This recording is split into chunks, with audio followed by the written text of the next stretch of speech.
Welcome to the Birth Journeys podcast. I'm your host, Kelly Hoff, BSN RN. I am a wife, a mother of two, and a nurse specializing in the care of women and newborns. In this podcast, we will share powerful journeys of birth givers with the goals of lifting the veil on the birth experience, healing through sharing, and beginning an open conversation to strengthen trust and promote transparency between birthing people and healthcare providers. Hello. Today I have with me Wendy Powell. Wendy is the founder and CEO of Mutu System, the digital health platform clinically recommended globally for perinatal pelvic health. A recognized leader in women's pelvic health, Wendy's work is endorsed by doctors, midwives, specialist women's health PTs, and surgeons worldwide. She serves on the Women's Development Board of the charity Microloan, and as a consultant to health and hygiene companies and health insurers on women's incontinence and postpartum issues. Wendy, welcome, and thank you so much for joining me. Thank you so much for having me. I just think that all the work you do is so exciting, like the microloan and the women's hygiene companies and health insurers. Is that just in the UK or is that worldwide? No, that's worldwide. Changes that need to happen. That's worldwide. Yeah, as to how much influence I can have with regards to the US health insurers, obviously we temper our expectations there. But right. Yes, I am asked for input on some elements there around really understanding the effects of pelvic health on the rest of our health. Because I think that we tend to think of some of these issues, whether it be incontinence or diastasis recti or prolapse, or, for example, they're not just physical issues, are they? They're issues that literally impact our entire lives, our intimate lives, our self-confidence, our self-esteem, everything. So there's so much of a knock-on effect in terms of, if we take it from a payer point of view, if you like, from an interviewer or a health system point of view, because I work with the NHS in the UK as well. There is a knock-on effect in terms of the costs, both personal and literally financial, of those issues. Yeah, that's the sort of context of the health system consultation. And I work with a big European health and hygiene company. Essentially, they are involved, they're in the incontinence business. So making management products for incontinence, but whilst also trying to make sure that they bring in expertise around not just managing incontinence, but actually doing something about it. So context for those. That's so amazing, because I feel like we're just now starting in the US to even recognize it. I know I've interviewed a lot of pelvic floor physical therapists who were physical therapists before. Yeah. Then they had their kids, and then they realized, why didn't they say anything about this? And it was just maybe a paragraph in a textbook in school, which, I mean, it to one degree makes sense because you have to generalize everything. But I just feel like in the US, our health system is just so specialized that we don't even think about the person as a whole. And it's specialized in the consideration of a 160-pound male. Yes. And there's not enough. There aren't studies on women. We're starting to. There aren't studies on people who are pregnant because it's considered unethical. We just don't have the information. And that is hindering the health of women, especially as we medicalize birth. The more you medicalize birth, the less natural the effects are on the body. And then we have more pelvic floor health issues. So I'm sure you know all this, but I'm reiterating for our listeners because this is just so important. And I probably, like you, and I also had no real thoughts about this until it affected me. It's the way that these issues relate to other issues. I think when I first started doing this, which is 15 plus years ago, and I think when I first went into it as a new mom and also as a certified pre and postnatal trainer, personal trainer at the time. And I think in those early months and years, there was this perception that, we're making an exercise program to help with these particular symptoms and issues because currently solutions don't exist. But as it went forward, it became more and more evident from the feedback we were getting from members and users, which was, oh my gosh, I thought I was just buying an exercise program. This has changed my sex life. This has changed my self-esteem. This has changed how I show up at work in my community. So it's understanding how these issues around pelvic health, sexual health, how we feel about our bodies, how well our core and our lower back functions, literally. This affects everything. It affects how productive we can be at work, how present we can be with everybody in our lives. It really does affect everything. When women are worried that they're going to wet themselves or that they feel in pain, they're not going to drink enough. They're not going to go to exercise class. They're going to say no to social events at work. There's so many knock-on effects. I remember being at an event years back, and everybody was dancing. It was an evening, it was an after party thing, and everyone's dancing. I said I could see this woman sitting in the chair, and she was dancing in the chair. And I said, "Hey, you're going to come and dance?" And she went, "I can't." And I cajoled her a couple times, and she went, "I can't because I'll wet myself." And it was just that realization that this is affecting women in enjoyment of life, quite literally. This woman wanted to get up and dance, and she couldn't. And so I think whether it's, this lady wasn't a new mom, her children were much older. And of course, these aren't postpartum issues. These are women's issues. These are issues that go right through our lifetime, and they're affecting everything about the way that we show up in our lives. So it's that knock-on effect that we really need to appreciate more and understand better. Yeah. So it sounds like you weren't always doing this. What brought this about? So I'm 53 now. My kids are 19 and 17. So my babies are all grown up. I made Mutu pretty much around when my daughter was born. So 18, 19 years ago. Prior to that, I was a personal trainer, and I had been for some time, specializing in pre and postnatal work. And that had come about simply as an interest. I'd started working with some moms, and I thought, oh, I like this, but I don't know enough about it. So I started to specialize in that area of certification and study. And prior to all of that, I was in advertising and had a different job in publishing in London. So this is my second life. So you started Mutu because you had noticed the effects of motherhood on the female body in order to mitigate those effects. But you also do a lot of work with a concept that was new to me, but I started Googling because I feel like it conceptualizes a lot of experiences that mothers have in the birth space. So I talk a lot about birth trauma, and not everything is a trauma. So I just on a whim Googled birth shame to try to put some words to what I notice women are feeling, and you and all of your work came up. So I'd love to hear, first of all, let's talk about what is birth shame, and then how all of this evolved for you, like your birth story and how you became an advocate for women's physical health and the concept of birth shame and helping women through this process where they feel like maybe they did something, quote unquote, wrong in their birth. Yeah, so I think birth shame is something that, as you say, as a term, I may not have been aware of until more recently, but it summed up where I think I was after my births some time back. And I know the way a lot of others feel. So what we mean by it is feeling, as you just said, like you maybe did something wrong, like your body didn't perform, behave, function quite as it's supposed to.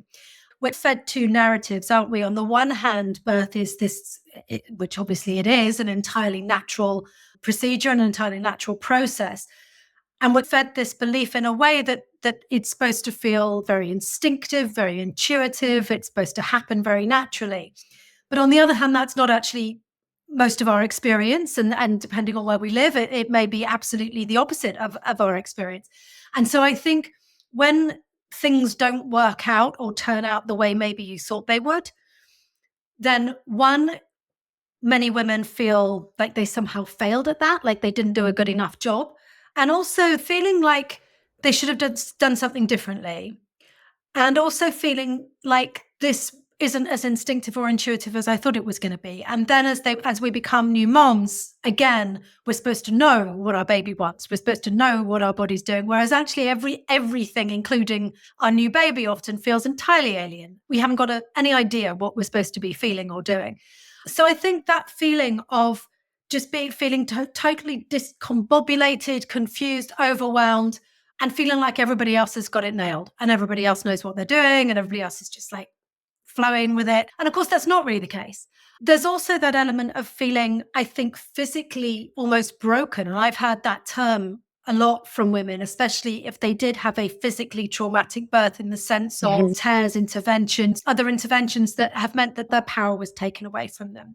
Now, when birth is very medicalized, and for example, mine, I had vaginal births with huge amounts of intervention, massive hemorrhage after both of them. So something that sort of started as natural birth then required a lot of intervention. Now, if I hadn't have had that intervention, I wouldn't have survived the first one, second, because of massive hemorrhage. So obviously, I'm not for a second saying that shouldn't occur. We're incredibly privileged that we have that kind of intervention at our disposal.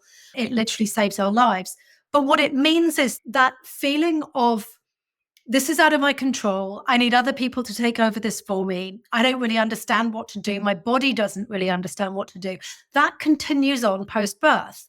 So it's not as if once we're sewn up and healed in an acute sense post-birth, we don't suddenly snap into intuitive mom. So it's this whole process of, it's often not the natural or instinctive thing that we think it's supposed to be.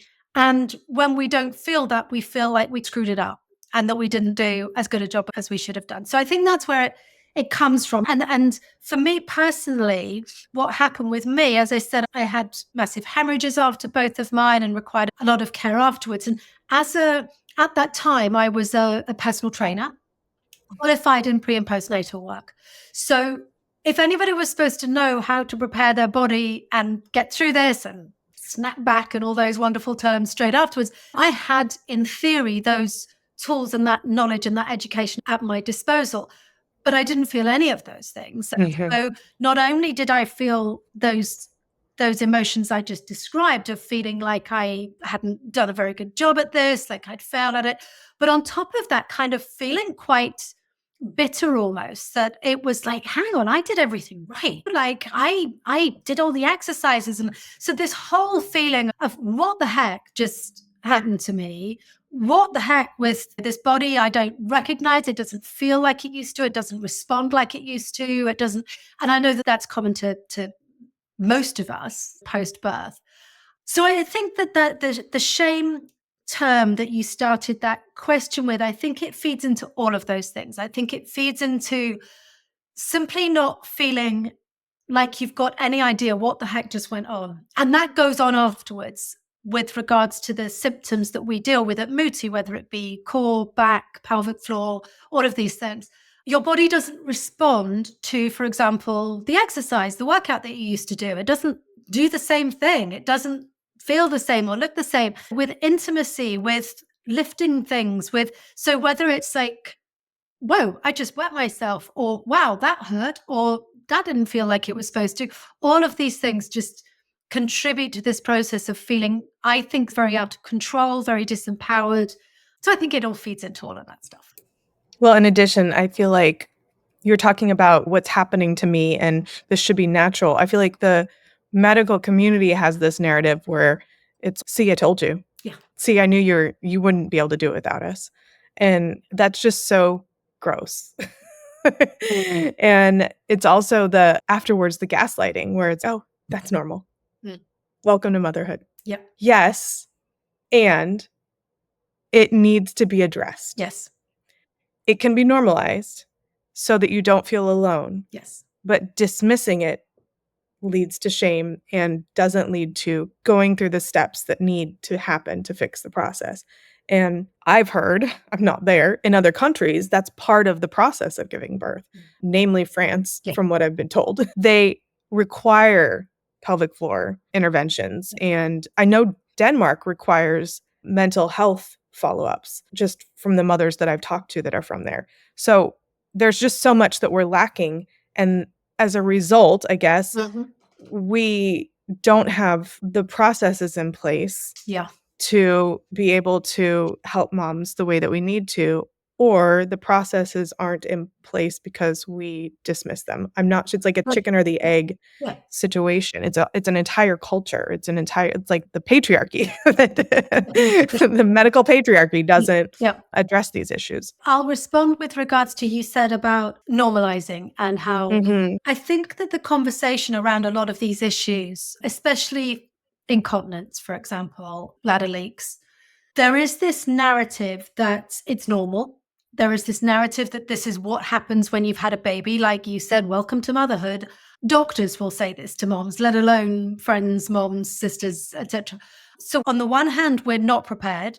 And so probably the phrase we hear the most often at Mutu is, why did nobody tell me? Why did nobody tell me it was going to feel like this? You have all this preparation in one sense, but none at all in another, in terms of how our postpartum body will feel and function. We are utterly unprepared. And so that feeling of why did nobody tell me? I didn't know this was going to happen. Then coupled with it's normal. That's what happens to moms. Welcome to motherhood. That's the deal. And I think that in recent years, there has been an increase in conversation around peeing when you sneeze or laugh, that kind of thing, that sort of stress incontinence. There's a bit more narrative about it. And that has positives in the sense of validating women's experiences, making them know that they're not alone, making them know that it's okay and that it's very common. But there's a difference between common and normal. And there's a difference between what's common and what we should therefore just put up with. So for me, the conversation stops way too early. It's great that there is more conversation about these issues for moms. But what is very much missing in many of these conversations is, and there is something you can do about it. So we often talk about postpartum bladder leaks. And when I say postpartum, I don't mean first year after a baby moms. Your kids could be teenagers, you could be a grandma, because these issues don't go away if we don't do something about them. And of course, as we go into perimenopause and beyond, they can get worse too. So this is for women at all stages of their lives, of motherhood, of their journey. But there is something that can be done about it. And that feeling that it's normal, everybody's got it, we really need to take that a step further and say, yes, and there's something that we can do. Something that we hear at Mutu very often is, I'm too late. I'm too late to do anything about it. My kids aren't babies anymore. We hear that a lot. So first of all, to reassure, it is never too late. You can always do something about it. And so it's understanding really that these issues can be dealt with, that the lot of motherhood is not to feel crappy about your body. That's not it. That's not what we have to just accept, put up with, and move forward with. And that there are strategies and techniques that we can use. And it does, of course, start with that conversation and with that education, because if we're not talking about it, then we're not even asking the question.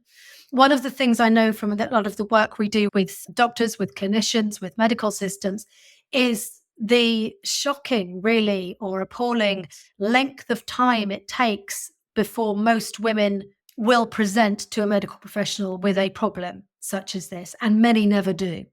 The average is 7 years. Our data tells us that women will deal with prolapse symptoms, with incontinence symptoms, with all sorts of other pelvic health issues for on average 7 years before they'll even see a doctor. And very often there is still that belief, I've left it too late anyway, I'm too old, So yeah, there's a lot of work to be done at every stage of that conversation, but it definitely needs to go beyond just validating our feelings and letting us know we're not alone and moving into actual solutions. Yeah, I agree. And then the solutions, if we are given the solutions, I feel are not necessarily the conventional solutions that we're given are not necessarily helpful. I was told there's the Kegels, which Kegels by themselves aren't necessarily the solution. I was also told there was this biofeedback that was happening, or also just laser. And that's not addressing the entire problem, because the problem is not just one isolated area. Mm-hmm. It's the entire system as a whole that is now weakened and stretched, and bones are moved around. So having to get everything back together, ideally non-surgically, I don't know that a lot of medical providers have that information. They're given what they're presented, which I think people come in from companies that have a device and they sell them the device and it seems like a solution and a quick fix, but it's not addressing the entire problem. Yep, that's so true. So what we look at is, to come to the Kegel point first, which is most people's understanding of what pelvic floor exercises are, what they mean. If you ask most women about pelvic floor exercises, they may use the word Kegels. They know they're supposed to do them, whether or not they know how to do them, or what it feels like when they get them right, or what it feels like when they get them wrong. That's the crux of it, isn't it? So what we do at Mutu System is very much start with this foundation of breathing techniques and strategies to actually understand, what is this supposed to feel like? We hear terms like do your Kegels or engage your core, utterly meaningless to most people. What the heck is that? What does that feel like when I do it? I think, I know that there are millions of women spending their time, money, and resources lying on a mat in Pilates class thinking that, am I doing it? I don't know. Is she doing it? I don't know. It's unless we cue breath by breath to really understand what that's supposed to feel, and not just in an instructional way, but in a, this is what it will feel like when you get it right. If you're feeling it here, okay, stop, regather, do it again. So for example, you'll know this, of course, but for example, a lot of women are squeezing the big muscles of their glutes, of their backside. They're squeezing their inner thighs. They're holding their breath. They're sucking in hard. They're doing all of these different things that we think is engaging our core or doing our Kegels. So we very much start with that foundation of, what does it feel like to, first of all, just reconnect with those bits of our body? Because coming back to the birth process, even whether that was recent or much longer in the past, there is this disconnection, I think, is absolutely key. It's certainly key in what we do, that it is very hard to connect to, let alone engage or strengthen, a muscle or group of muscles that you quite literally stop talking to. If you come out of the birth process, as I say, and this could have been a long time ago, but if you're left with a feeling where you don't like your body very much, you don't like the way it looks, you don't like the way it feels, maybe you don't look at yourself naked, maybe you don't touch your body, maybe you don't like to look at your body. Maybe you don't eat in a way that nurtures your body, maybe you eat in a way that punishes in some way. All of these factors feed into a disconnection where our bodies from tummy down, this does not look like it used to. It doesn't feel or behave or respond the way it used to. I don't know it. I don't know what to do with it. And so there's this cutoff. There's this disconnect, which I think is, I compare it to, say, we're going for a pelvic examination, a pap smear, for example. And for those few moments, we go to our happy place, right? This isn't much fun. I don't particularly want to be here. It's got to be done. So we check out. But the problem is when that checkout is going on for weeks and months and years. And so what we start with is that reconnection to simply sit and go through these breathing exercises that we kind of cue, literally breath by breath, to tune in to, okay, what even is my core? Around your abdominal muscles, your deep abdominal muscles, your pelvic floor muscles. What even is that pelvic floor thing? What does it feel like? So we start there on the basis that I strongly believe in sort of 15 plus year, 20 plus in personal training, that we can engage our core and plank and crunch till the end of the day. If we're not connected to those muscles, it's just not happening. So we start there. Yeah, I agree. I want to validate all of that for moms and future moms, because as a nurse, like I learned about those muscles, and I danced my whole life. Yeah. And I did yoga and I did Pilates while I was pregnant, all of those things. And they tried to teach me like what those muscles were and how to engage them, especially during pregnancy.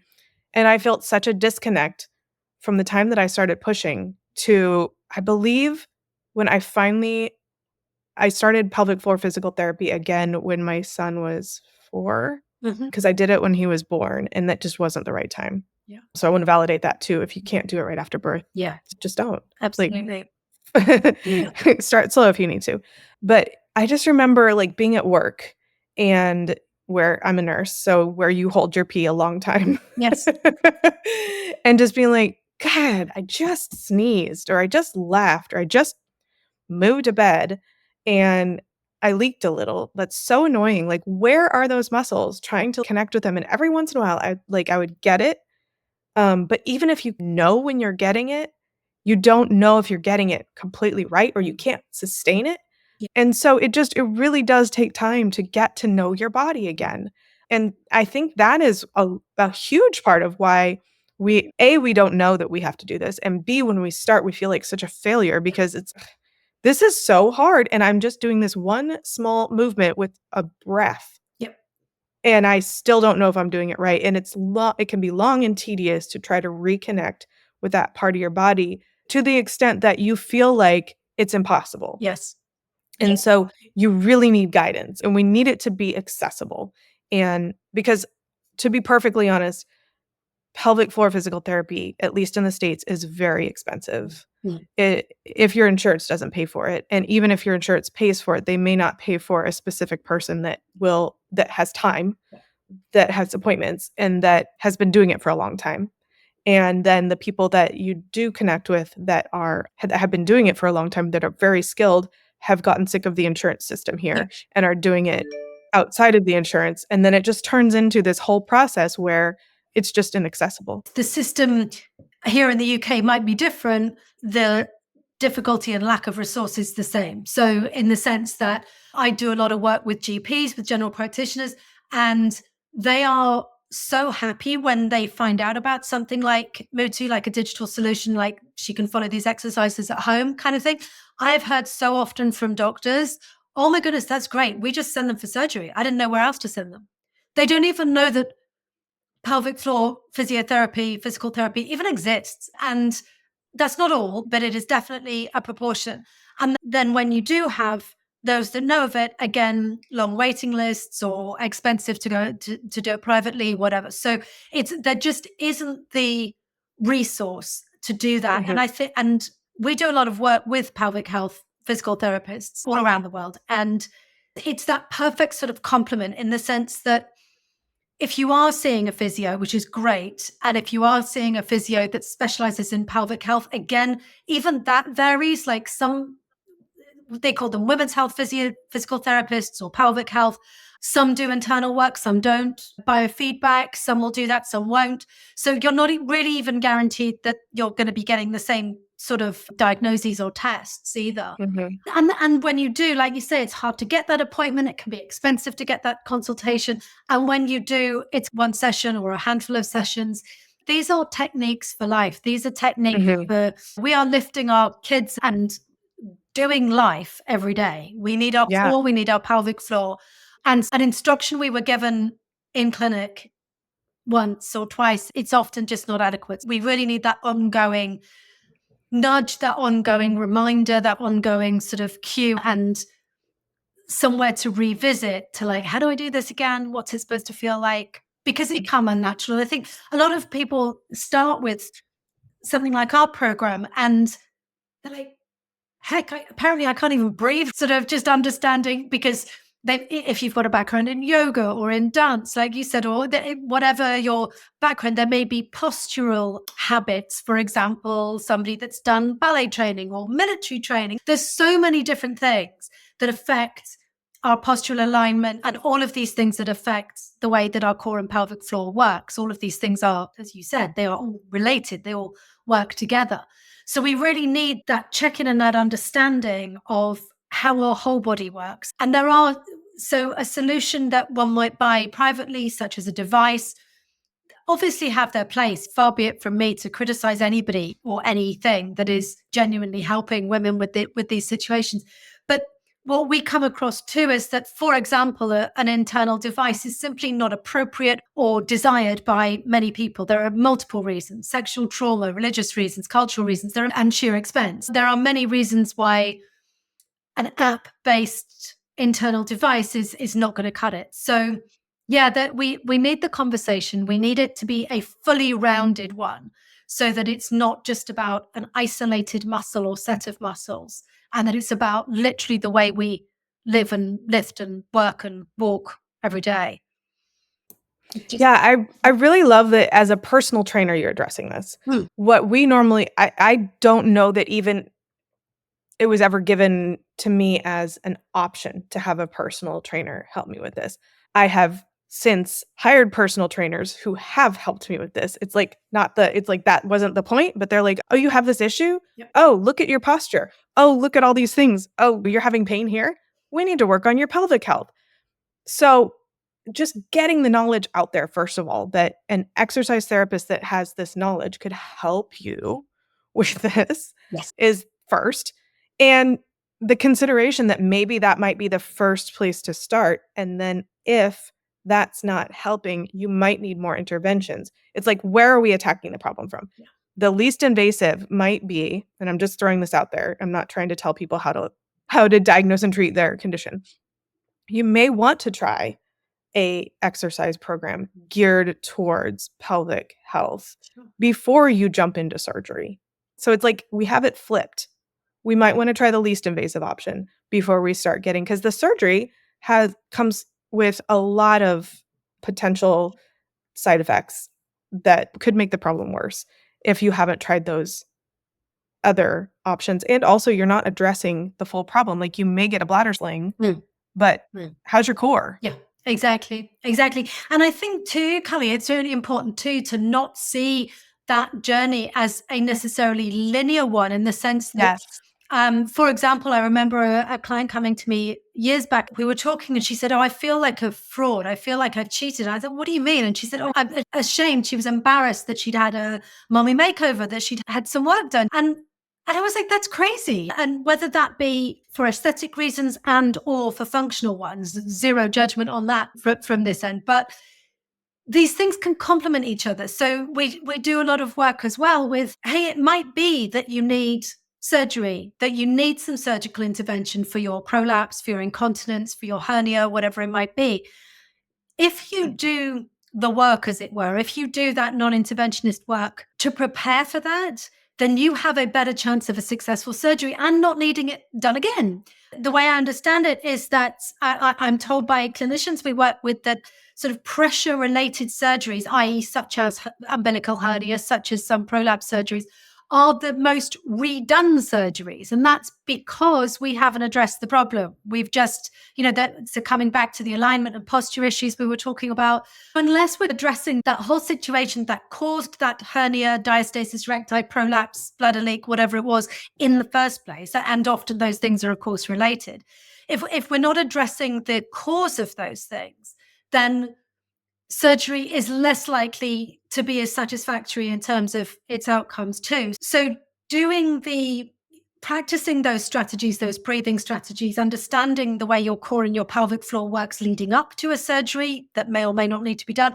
And these things are all related. So I think there tends to be a paradigm in the world of exercise and recovery where it's exercise or surgery, as if surgery is like the cop-out. That's the easy way. And of course, as we all know, any surgical intervention is never the easy way. It's never going to, there's always going to involve huge amounts of recovery and care and related issues that may be ongoing. So understanding our own core and pelvic floor health, regardless of what other interventions or treatments or practices we might want to try out, is always going to be a good thing. I love that you talked about not making it linear, because I think that's a huge part of the problem with the medical culture, that we are thinking so linearly instead of this is a journey. Like this is a journey. You have all of these options and we're going to piece them together with what fits you at this particular moment. And so reframing that, I think, is so important. And I find the same challenge when I'm trying to explain to people how I can help them prepare for birth, because they want the birth class and they want me to tell them what to do and they want me to give them the tools. And I'm like, it's not really that simple. You may not need that. You may have the knowledge. You may just need some tweaking in one area, but it may be your mindset that is preventing you from having the birth that you're desiring. Yeah. I think reframing to make our journeys a nonlinear potentially circular, or maybe it's just like a big old splat. Yeah, Maybe it doesn't have a shape. Exactly. Maybe it doesn't. And maybe it is circular. And I think too, obviously, our lives as women, our bodies are cyclical. We go through these different phases and different things are required and more effective at different times too. More possible, whether it be if we're a new mom with a small baby or more than one, then obviously our bandwidth, our resources, our energy, everything is at a very different place to where it might be a few years down the line. So yeah, I think there is never one answer that will fit all. I think it's a case of anything that we do to aid that recovery, to aid ourselves to feel stronger. It's interesting, stronger is the word we hear the most. Like I asked thousands of our members, more than hundreds of thousands of people have been through the Mutu program. And we did a poll some time back and we asked the question, you can cut this out if you want to, but it may or may not be interesting. We ran this question, which was fill in the blanks. I want to go from blank to blank so that blank. And left that open. I want to go from what to what so that what. And we had thousands of responses to this this questionnaire. This was one of the longer form questions. And the words that came up by far the most often were from weak to strong, which I thought was really interesting because and obviously everybody had different concepts or definitions of what strong meant. To some women, that meant CrossFit and lifting weights. But for many of them, probably many more of them, it didn't mean that. It didn't mean strong in a buff, muscly way. It meant strong in that I can just do what I need to be able to do. I can lift my kids. I can go about my life. I can carry stuff. I can move a wardrobe if I need to. I can kick the door shut whilst holding a baby carrier and unlocking the door in the other hand. They felt weak and they wanted to feel strong. And then so that part of the question, that varied massively. Like I say, it might have been because I want to be lifting weights. I want to do CrossFit. I want to run a marathon. But actually just as more often, it was so that I can feel good being intimate with my partner, so that I can play with my kids, so that I can walk with my friends, so that I can dance when I want to. So that the concepts of it were very different, but that feeling of weakness, which I think is such a sad state that women who have just done what is, in my view, inarguably one of the most powerful, amazing, strong things ever, what they feel is weak. They feel weak. They feel like they messed up. They failed, like they didn't do it very well. And now my body isn't what it's supposed to be. So when you're supposed to be feeling as feminine, as empowered, as strong, as really maybe we are in our lives sometimes, we literally feel the opposite, which is very sad. Yeah, I agree. And I feel like you just segued perfectly into birth shame. It all goes together. We feel we did this process that is supposed to be so empowering, and maybe you felt strong doing it. At least going into it, you thought you were going to, and then you come out of it just feeling like you're torn apart and you're not sure how to pick up the pieces. And so you talked about your birth experiences and how even though you went in feeling strong, afterwards it just wasn't what you thought it was going to be. Do you want to share your experiences? Not all of them are going to come from a place where they felt strong, where they knew how to physically keep their bodies fit. I think it's so important that somebody that actually knows how to do that goes through the process and then realizes that everything is just completely adrift and you need to put your life back together. And then how you did that and how that became how you're helping other women. For sure. Almost to start at the end of that, and I'm happy to share the experience, but to start at the end of that almost, what was interesting was when I had my babies, I was a highly certified personal trainer specializing in pre and postnatal work, exercise, workouts. But I wasn't prepared. And it's actually as a result of that I made Mutu, because what I had at my disposal, the tools, the strategies, literally what I'd been taught to teach as a certified trainer wasn't enough. And so it was finally, I guess, understanding for myself that those issues, whether it be pelvic floor, diastasis, back pain, just feeling like that didn't go as planned, and I don't know what to do about it. realizing that with all the education and certifications that I had in that specific area, I wasn't prepared. And so it was really that sort of led me to somebody must know, because at that time, the world of exercise has gotten a lot more educated on these things in the last 18 years, thankfully. It's certainly a lot better than it was. But at that time, I remember thinking, exercise doesn't know, because I've taken all the exams in the that they don't know. So I was like, who does? So I studied in biomechanics. I worked with midwives. I worked with physical therapists. I worked with sex therapists. I worked with doctors. And it was working to try and find somebody must know these answers, because the women that I've been working with for years, and now me myself, are feeling these things. And the things that I've been taught to teach are not adequate. They're not good enough. They don't work. So it was that it came from. And the experience that I had was that I was a jobbing personal trainer right through my pregnancy. So I was boxing, running. I had fit, healthy pregnancies and was very comfortable throughout those.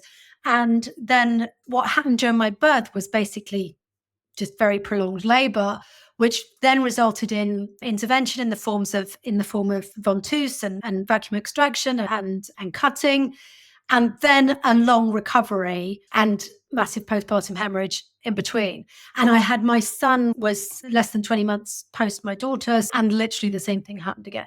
Having been assured there's no way that's going to happen again because you're so fit and you're so strong and you're so, and of course it did. So it was, I think there was definitely a process of, it was a very humbling experience in that sense, because I was fit, healthy, strong, knew what I was supposed to do. That wasn't good enough. Mother Nature had other plans that day and the other day. So I think there was definitely a humbling element to it, which is we can plan and write these plans as much as we want. But you were saying about when you're preparing women for birth, I don't know how it's going to go. It's like some stuff could happen and we will deal with that. That's why, thankfully, we have professional medics such as yourself. Stuff is going to happen and you won't be able to control it all.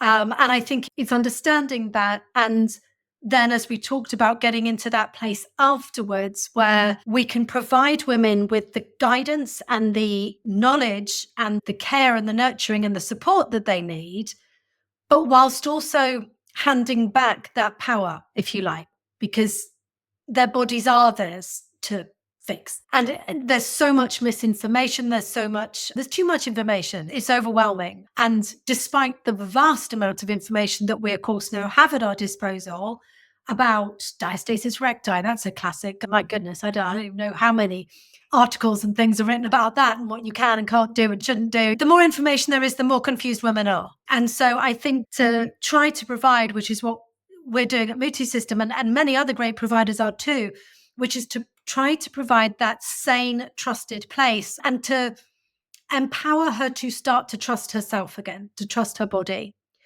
Something I hear so often is, when can I? And the blank might be run, lift, row, dance, Zumba, whatever. When can I? And instead of giving a sort of prognosis for each individual activity or sports or whatever it might be, what we try to do is, okay, I'm going to teach you instead to know the answer to that. So you will know when your body is ready or not ready. And when your body is not ready, so let's say, for example, you want to go back to running or you want to start running and you run for a bit and you get some leaks. That doesn't mean your body can never run. It doesn't mean you can't do that. It doesn't mean that's out. What it means is, and so we teach in terms of what I call just layering. When personal trainers put together a program for you, that's what they're doing. They're progressing things by adding layers and they're modifying things by taking away layers. So if you're just I'll just give this tip because running is one that comes up a lot. But if you ran for a bit and then you leaked, okay, think about the terrain that you're running on. Think about the speed. Think about the impact. Think about the shoes you're wearing. Think how far you ran, how long you went. Modify something back until you find that point at which, okay, I can do that much. I can go that fast, that intensity apply to any workout. I can go to that intensity or that impact and I'm okay. Okay, that's your new line in the sand. And that might have moderated from where it used to be, but let's moderate our line in the sand and let's work for that. And then we go a little bit above that. Many women I know feel, I can never run. I can't do these things because my body won't let me. Don't put a pad in and do it anyway. Rewind, modify. And anybody listening to this that is feeling disillusioned or demotivated or frustrated because you can't get back to or progress to what you want to physically, it's just different steps, different lines in the sand. Yeah. We would do the same thing if we were trying to lift weights and we added 5 extra pounds and then the weight fell on us. We'd be like, that was too much. Yes. Same Don't concept. leave the gym and say, I can exactly. Yeah. I don't belong here. I give up. Tempting while I did. Yeah. Right. Yeah. So let's go back to what that experience was like for you. Mhm. So you went into it thinking, I got this. I know what I'm doing. Were you thinking it was going to be easy breezy, or were you just thinking that what was that like for you? I probably thought it was going to be easy breezy. I probably thought, I'm trying to think, I think there's a view that if you prepare for something, if you're fit and strong, if you do everything right, whether it be the nutrition, exercises, or all of those elements that do contribute to healthy and successful birthing processes, sure, they help and they contribute, but like we've said, there's plenty that's out of our control. So I think the shock, coming back to the word trauma, there was trauma involved in mine because the intervention was it felt at the time, it felt brutal, it felt sudden, it felt shocking, I didn't know this was going to happen or need to happen. So I think that total lack of control, that lack of literally feeling like we are handing our bodies over, if you like, to the emergency care that they need. And so when you do, that comes back to that disconnection that we talked about. I think it's very, in my experience and the many women that we work with, we don't just get that back. We don't just reconnect and go, okay, I'm in charge again now. So I think when so much of, you talked earlier about things being medicalized, and as we've said, obviously, when they need to be medicalized, thank goodness they are medicalized. But when things are taken out of our control and into others' hands, we disconnect. Okay, you deal with it. You make it work. You make me better. You help me live. You save my baby. Whatever the situation might be, we hand that over. And I think it's that reclaiming that is the hard part, and the part that we're not really taught to do. We're not given the tools for that. We're just told, okay, off you go home with your baby, you're good. Yeah, exactly. You're lucky. Yes. That's a lot. That's something that healthy I hear a lot. right? Everything's good. Yeah, everything's fine as long as the baby's healthy. Be grateful. I think a lot of times what I try to teach moms is to still feel a part of that process of what is happening, what is like making the medical decision. Did you feel that those decisions were being made for you? Or did you feel like you're still a part of that process? I didn't feel part of the process at all. No, I'm not saying that they shouldn't have happened. Oh, I agree. No, but it's not that. It's just nuanced. Yeah. And I think that providers, yes, we have to get in there and we have to do those interventions, but there's also a point where we still need to connect with that human being. And like, how do we recuperate that? Or how do we do it in the process? Where in the process did you start feeling that disconnect? Do you remember? So I think some things that stick in, they're sort of snap moments, because my second birth actually involved a paramedic helicopter and I wasn't present for much of it. So it's snapshots rather than remembering the whole process, if you like. But there's a couple of things that stick in my mind. And one is actually from my first birth. And that was, and I don't even know what the procedure was that was happening. But what I remember was being on my back on the bed, and this doctor came in, a male doctor came in, and I don't remember why he was there or any of that. As I say, it's a little fuzzy. But I do remember that he didn't look at me or engage with me in any way. And he started to do some kind of examination, which was not comfortable. And I think I had some kind of panic attack. I'm not quite sure what happened, but it was something like that. And there was a nurse next to me. There was another medic next to me. But the snapshot I remember is this doctor. He literally stood back and went like this. And he just went, "Fine, you're going to theatre then," and walked out the door. And so, yeah, a very unpleasant moment, a horrible sort of memory. And it was one thing that contributed to this. This is nothing to do with me anymore. Obviously, most people don't have that bedside manner. That was unfortunate, and there could be a million reasons why he was in such a foul mood that day. But I remember it, and it was 18 years ago. So there was definitely that kind of total disconnect. And I think to relay it, you asked when I felt the disconnect, I think it almost came from some experiences like that, where he was clearly so disconnected. He was looking at a vagina. He was not looking at a person. He literally, I don't think he even looked at my face. So there was a couple of quite unpleasant experiences like that. With my second birth, I was helicoptered. I was unconscious for some of it. That was even more acute, the hemorrhage. So that's a lot more vague. I don't really know what they did. But I think that in all of that, there's this coming round, and we're all supposed to just move on because baby's fine, you're here. Oh, that was close. And we all move on. Yeah, I mean, I did actually have, I remember with my son, my second birth, and I can remember a nurse coming into the room at some point, and she said, oh, I just wanted to check on you before I finished my shift. And I didn't remember her or anything. And she said, yeah. She said, I was there when they brought you in. We thought we'd lost you there. And I just thought, like, I don't even. So there's a lot about my personal birth experiences that I literally don't remember, that I literally wasn't present or conscious for. We remember the good and the bad, don't we? I remember her. I remember another nurse that sat down next to me as I came round after something. And she said, do you know what happened? And I said, no. And she sat down and she started explaining stuff to me. And she didn't have to do that. So we remember the good ones, but sadly we also remember those sort of snippets of bad experiences too. Yeah, that's unfortunate. And I always try to take stories like these and listen to the things that we could do better. And it is so, you get into like these robotic actions because you're going from room to room, taking care of, putting out fires essentially. Yeah. Taking care of this person.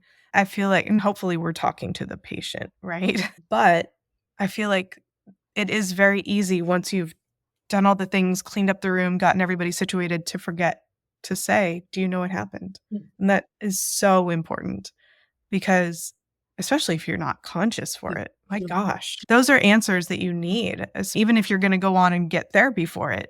Putting together that puzzle is a huge part of the process of getting better. And it's not a puzzle that is necessarily reflected in the chart. I remember getting my chart from my first birth, and I was a nurse in obstetrics for my first birth, and I still didn't know what happened to me.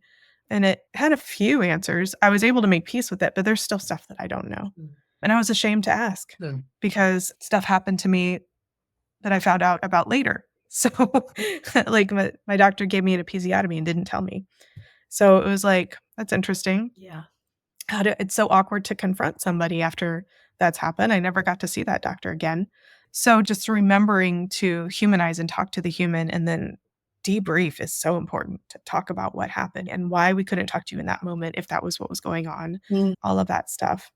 A question that I like to ask every single mom that comes on this podcast, to be able to go back and reflect and maybe even provide some healing. If you could go back and talk to yourself at any point in this process, and at any point in your birth process, or even before, where would you want to go? And what would you want to say? And if there's multiple points where you would like to get in your time machine and go back and communicate with yourself, you can do that too. Gosh, I think, from what I know of what happened, what went wrong during the births that I had, as far as I'm aware, I don't think they could have been prevented. So I don't think there's anything different I could have asked for or done or should have done. So I think if I could go back to talk to myself at that time, it would be that reassurance of, you haven't done anything wrong. And that there's going to be medics that rush in and out and haven't got time. They've got a job to do. They've got a priority list. And small talk is not the top of the priority list. I get that. I think we all understand that. So I think it would be about a reassurance and a nurturing, if you like, handhold almost, to say, it's okay. Just let them do what they need to do. They're going to do what they need to do. This bit is out of your hands. And that's okay. And it's not because you did anything wrong. And If they're rushed, that's because they're really good at their job and they're getting on with it and making sure you're okay. So I think it would be a reassurance. I think it would be it's okay. And also what we talked about before of, for now, they're in control, but the baby's yours, the body's yours. You'll get it all back. So I think it'll be something along those lines. Yeah, I think that's really important. You'll get it all back. Mm. And then stepping into that. For the moment, we hand over, and that's okay. That's really is okay. And you make the choice to hand over. Yeah. You relinquish that. And then you decide when to take that back. Yeah. Yeah. Yeah. Remembering that you have that control. Yeah, I think a lot of moms forget that they can get their power back. Yeah, I don't think we're told that. And I think there's so much of it that we don't understand or remember or whatever. And then of course, we go into those, certainly as first-time moms, and we don't know how to do anything, do we? I mean, you don't know how to change a diaper, you don't know how to breastfeed. It's all new. And we're supposed to just know. And maybe we need to distinguish more between the things that we can learn and the things that we just really should just let them roll with it, let them sort it out, and then we'll take back control after that. And there's a lot of stuff that, like, if you think about giving birth since the beginning of time, I guarantee you there's a lot of learning. Exactly. And where it started was watching your mom, maybe not your mom give birth to you, but like to your siblings or your aunt give birth to your cousins, and then breastfeeding and taking care of the baby. That's where it happened. And that is just something that in our society lately with daycares and near-knees and all of those things, we're not watching people do that anymore.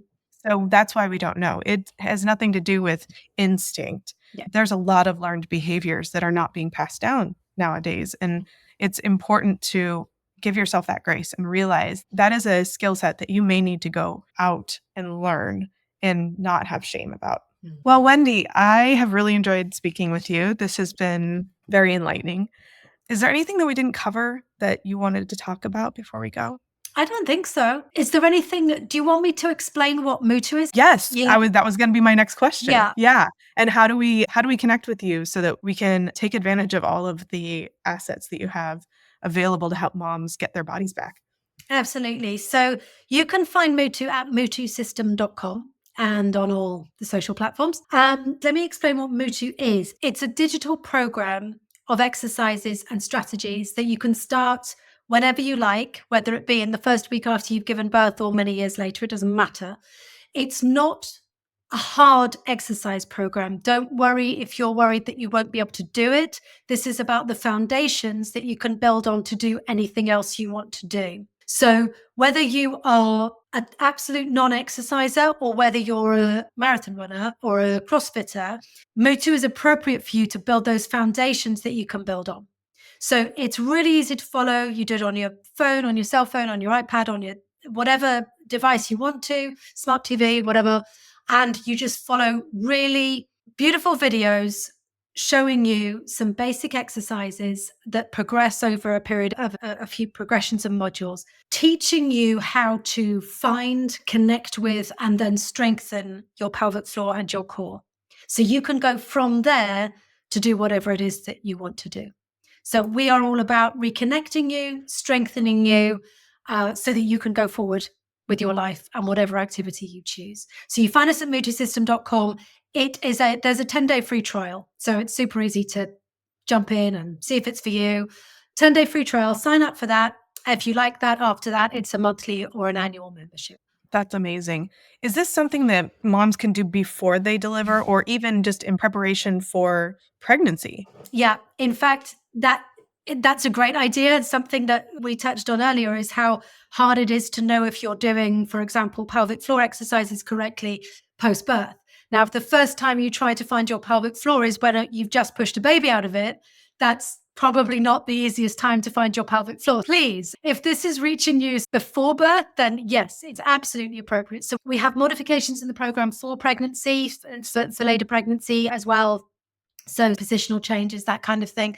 But the program is absolutely suitable and safe for all stages of pregnancy, postpartum, beyond or before. Yeah, I was going to say or before. Ideally. Yeah, I have a lot of people so I see moms before they deliver as well, like during their pregnancy. And they asked me if it's appropriate to start doing pelvic floor training. And I'm like, yes, you could have been doing it since the time you were born. That would have been great. Yes. So I might have my daughter sign up for your program. She's only 9. This is it. Girls should be taught it at school. They should be. Yeah, girls should be. So often, so many women are not trying to find their pelvic floor until after they've given birth. So and I also encourage it from the point of view of, if you are able to do these sort of strategies, techniques, just understand what it feels like, what it feels like when you find it, connect with it, use it.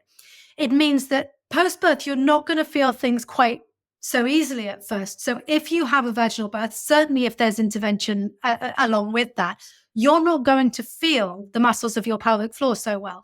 Similarly, if you have a C-section, you're not going to feel the muscles of your lower abs so well. But if you've done these strategies beforehand, there's a kind of a muscle memory and a reassurance that it's okay, I know I'm doing it right, even though I can't feel that bit right now. That sort of is another really valuable reason to start beforehand, to start pre-pregnancy or during pregnancy, for sure. Oh, yeah, I totally agree. I just remember, I don't think I had a connection with my core. Or if I did, I didn't realize it. It was just not something that I had consciously done. I actually had a surgery before I had my kids. That's when I noticed that there's a disconnect there. And I was just like, oh, well, I guess that's gone. Being able to get back to that is important way before birth, because like you said, things are just not going to feel the same. I just remember trying to lift my legs and engage my core, and at some point they just dropped because my brain was not connected with it. And to normalize that and to make moms understand that may be your current situation, but that's not your new normal. You can get it back. It'll take work, but you can tap into the resources that you need to get that back. So true. Well, Wendy, thank you so much. This has been such a pleasure. I'm so glad that I was able to find you and that you agreed to do this. Your information that you've given moms is just important and priceless, and it's what we need to be sharing with every single person that wants to have a baby in the future, because we need to get our bodies back. For sure. Thank you. Thank you. I'm glad you found me too. To help more moms find this podcast, please be sure to subscribe and leave a review to tell me what you think. To find more information about guests from each episode, please see the show notes at birthjourneyspodcast.buzzsprout.com. There, you can also learn how to follow me on Facebook and Instagram. Thank you for listening. I'm honored to be a part of your birth journey.